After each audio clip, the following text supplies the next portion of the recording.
Nissim Zvili, bonjour. Dans quelle mesure l'arrivée du Hamas au pouvoir bouleverse-t-elle la politique dans notre région? Personnellement, je crois que le Hamas au pouvoir dans l'autorité palestinienne, c'est pas une si mauvaise nouvelle pour l'État d'Israël. Le peuple palestinien a fait son choix.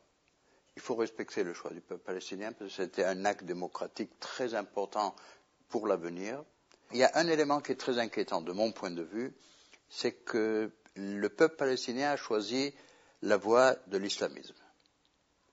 Ça veut dire que pour moi, le Hamas, ça représente tout d'abord un adversaire, un mouvement qui ne reconnaît pas l'existence de l'État d'Israël, mais le plus important, c'est qu'il représente un mouvement qui ne croit pas à la vraie démocratie. Le gouvernement israélien devra suivre avec beaucoup d'attention, je dirais, la prise de position du nouveau gouvernement palestinien et ses décisions. Est-ce que, entre le président de l'autorité palestinienne et le nouveau gouvernement élu palestinien, est-ce qu'ils trouveront cet équilibre nécessaire des fois pour gérer des crises, pour gérer des situations difficiles, pour gérer des situations délicates? Je l'espère pour le peuple palestinien. D'après vous, Nissim Zvili, sans Ariel Sharon, Ehud Olmert est-il capable d'affronter une crise sécuritaire majeure? Je crois que Ehud Olmert a la maturité et la sagesse nécessaires pour prendre les bonnes décisions.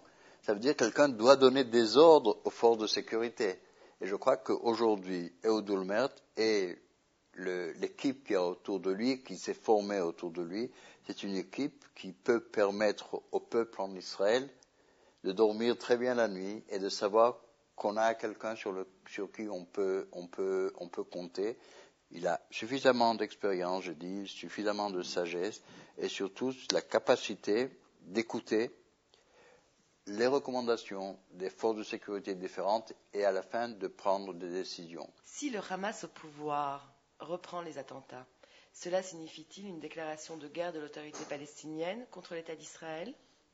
Non, je ne crois pas que c'est une déclaration de guerre. Le Hamas, l'autorité palestinienne, le peuple palestinien n'est pas capable de mettre en danger l'existence de l'État d'Israël. Nous, on va continuer à lutter contre le terrorisme s'il sera encouragé par le Hamas ou s'il sera découragé par le Hamas.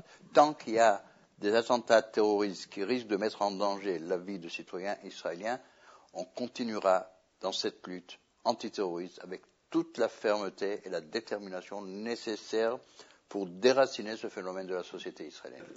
Nissim Zvili, merci.